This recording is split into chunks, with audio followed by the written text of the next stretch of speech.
குடியரசுத் தலைவர் வேட்பாளர் தேர்வு தொடர்பாக எதிர்க்கட்சித் தலைவர்கள் ஆலோசனை நடத்தி வந்த நிலையில் தற்பொழுது எதிர்க்கட்சிகளின் குடியரசுத் தலைவர் வேட்பாளராக யஷ்வந்த் சின்ஹா நியமிக்கப்பட்டிருக்கிறார். அவர் போட்டியிடுவார் என அறிவிப்பு வெளியாகியிருக்கிறது. கூடுதல் விவரங்களுடன் செய்தியாளர் கணபதி இணைந்திருக்கிறார். கணபதி, ஏற்கனவே யஷ்வந்த் சின்ஹா போட்டியிட போறாரு எதிர்க்கட்சிகளுடைய ஜனாதிபதி வேட்பாளரா இவர் போட்டியிடுவார்னு பல பேச்சுகள் வந்தன. இந்நிலையில் தற்பொழுது அது உறுதியாகி இருக்கிறது. கூடுதல் விவரம் என்ன? ஏற்கனவே எதிர்க்கட்சிகள் தங்களுடைய பொது வேட்பாளராக பலரை நிறுத்த வேண்டும் என முடிவு செய்திருந்து ஒன்னொன்றாக ஆலோசனை நடத்தின. முதல் கட்டமாக சரத்பவாரை எதிர்க்கட்சிகளின் பொது வேட்பாளராக குடியரசுத் தலைவர் தேர்தலிலே களம் இறக்கலாம் என ஆலோசனை நடத்தப்பட்டது. ஆனால் அவர் மறுத்துவிட்டார்.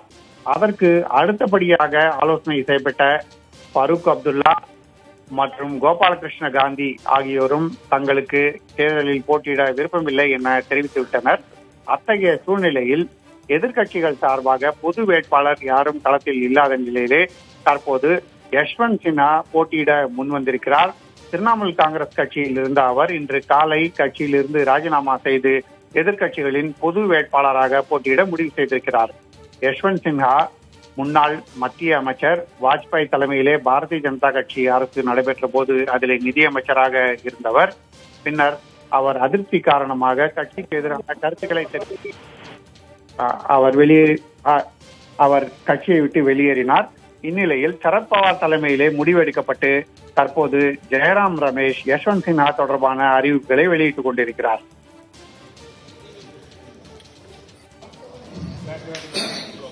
ஜெயராம் காங்கிரசின் மூத்த தலைவர் மல்லிகார்ஜுன கார்கே பேசி வருகிறார். அதனை பார்க்கலாம். अभी आपके सामने एक जॉइंट स्टेटमेंट डिटेल हमारे जयराम रमेश जी ने कहा है। एक खुशी की बात है कि सभी पार्टियों ने मिलके, सभी अपोजिशन पार्टी मिलके एक ही उम्मीदवार को यूनानिमसली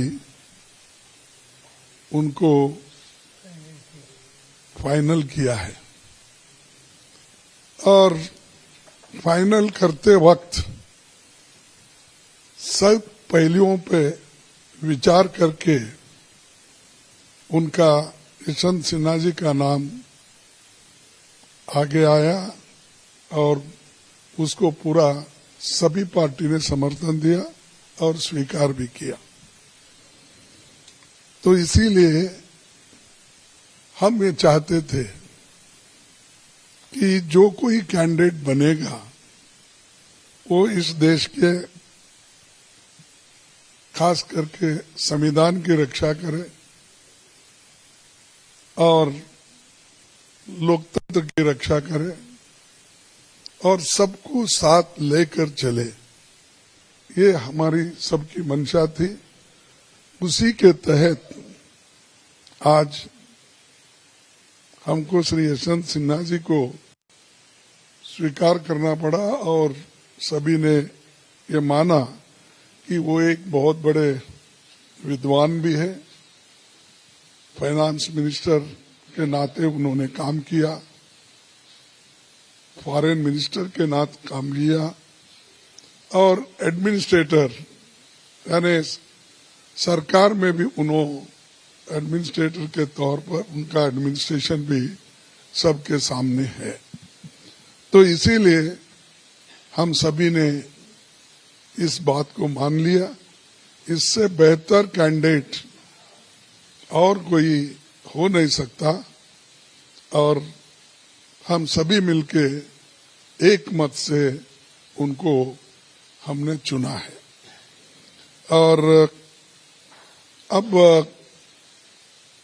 सेंट्रल गवर्नमेंट की ओर से या बीजेपी गवर्नमेंट की ओर से कोई ऐसा सीरियस एफर्ट्स नहीं हुआ। तो वो कहेंगे बाद में भी आपको कि राजनाथ सिंह जी ने मुझसे बात किया, शरद पवार से बात किया, सभी नेताओं से बात किया, ये कहेंगे। लेकिन टेलीफोन करने से वो सीरियस एफर्ट नहीं होता। तो वो क्या चाहते थे, किनको बनाने के उनके पास यानी सुझाव था, ये कभी उन्होंने बोला भी नहीं। सिर्फ टेलीफोन करना, आपके पास कोई नाम है, कौन कहेगा ऐसा अगर आप कहते हैं। तो ये सीरियस एफर्ट नहीं था और ये नाम के वास्ते जस्ट फॉर। குடியரசுத் தலைவர் தேர்தலில் எதிர்க்கட்சி வேட்பாளராக யஷ்வந்த் சின்ஹா போட்டியிடுவார் என அறிவிக்கப்பட்டிருக்கிறது. அது தொடர்பான அண்மை செய்தியை நாம் பார்த்து வருகிறோம். விவரங்களுடன் செய்தியாளர் கணபதி இணைந்திருக்கிறார். கணபதி, இப்ப யஷ்வந்த் சின்ஹா தேர்ந்தெடுக்கப்பட்டிருக்கிறார். இதற்கு கூட்டத்தில் பங்கேற்ற அனைத்து எதிர்க்கட்சிகளுமே முழுமையாக ஒருமனதாக ஒப்புக்கொண்டனவா? இப்போ எதிர்க்கட்சி குடியரசுத் தலைவர் வேட்பாளராக யஷ்வந்த் சின்ஹா தேர்ந்தெடுக்கப்பட்டதற்கு அவரது தரப்பிலிருந்து என்ன சொல்லப்பட்டிருக்கு? நிச்சயமாக எதிர்க்கட்சிகள் ஒருங்கிணைந்தே இவரை தங்களுடைய வேட்பாளராக தேர்ந்தெடுத்திருக்கின்றன. இன்றைய கூட்டத்திலே காங்கிரஸ் கட்சி, தேசியவாத காங்கிரஸ் கட்சி, திரிணாமுல் காங்கிரஸ் கட்சி, இடதுசாரி கட்சிகள் மற்றும் சமாஜ்வாதி கட்சி உள்ளிட்ட பல்வேறு கட்சிகள் கலந்து கொண்டன. ஆனால் எதிர்கட்சிகளுடைய இந்த ஆலோசனைக்கு ஆம் ஆத்மி கட்சி போன்ற முக்கிய கட்சிகள் கலந்து கொள்ளவில்லை. அதே போலவே தெலுங்கானா ராஷ்டிரிய சமிதி கட்சியும் கலந்து கொள்ளவில்லை. ஆகவே அவர்கள் யஷ்வந்த் சின்ஹாவுக்கு ஆதரவு தெரிவிப்பார்களா என்பது கேள்விக்குறியாகவே இருந்து வருகிறது. ஆனால் இன்றைக்கு கூட்டத்தில் கலந்து கொண்ட கட்சிகள் ஒருமனதாக யஷ்வந்த் சின்ஹாவை தேர்ந்தெடுத்திருக்கின்றன. யஷ்வந்த் சின்ஹா முன்பு மத்திய அமைச்சராக இருந்தவர். அதன் பிறகு பாரதிய ஜனதா கட்சியின் தலைமையுடன் பல்வேறு வேற்றுமைகள் இருந்த காரணத்தால் அதிருப்தி தெரிவித்து கட்சியை விட்டு வெளியேறினார். பின்னர் அவர் திரிணாமுல் காங்கிரஸ் கட்சியில் சென்ற வருடம் சேர்ந்திருந்தார். ஆகவே முன்பு இந்தியன் ஃபாரின் சர்வீஸ் என சொல்லப்படும் வெளியுறவுத்துறை அதிகாரியாக அவர் பணியாற்றி இருக்கிறார். அதன் பிறகு அரசியலிலே நீண்ட அனுபவம் கொண்டு அமைச்சராகவும் இருந்திருக்கிறார், நாடாளுமன்ற உறுப்பினராகவும் இருந்திருக்கிறார். ஆகவே இத்தகைய சூழ்நிலையில் பழுத்த அரசியல்வாதியான அவரை தேர்ந்தெடுக்க வேண்டும் என எதிர்கட்சிகள் முடிவு செய்து தேர்ந்தெடுத்திருக்கின்றன. ஆனால் அதே சமயத்திலே சரத்பவார் போன்ற ஒரு பெரிய தலைவர் எதிர்கட்சிகளின் பொது வேட்பாளராக களமிறங்கியிருந்தால் எதிர்கட்சிகளுக்கு அது வலு சேர்க்கும் விதத்திலே இருந்திருக்கும். ஆனால் சரத்பவார் போட்டியிட மறுத்துவிட்டார். அதே போலவே ஃபரூக் அப்துல்லா மற்றும் கோபாலகிருஷ்ண காந்தி ஆகியோரும் போட்டியிட மறுத்துவிட்டார்கள்.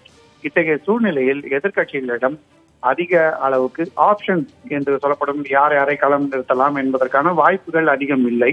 ஆகவேதான் கிடைத்த வாய்ப்பாக யஷ்வந்த் சின்ஹாவையே களமிறக்கி அவர்கள் இந்த வாய்ப்பை பயன்படுத்த முடிவு செய்திருக்கின்றனர். 17 எதிர்கட்சிகள் இன்றைய ஆலோசனையில் கலந்து கொண்டன.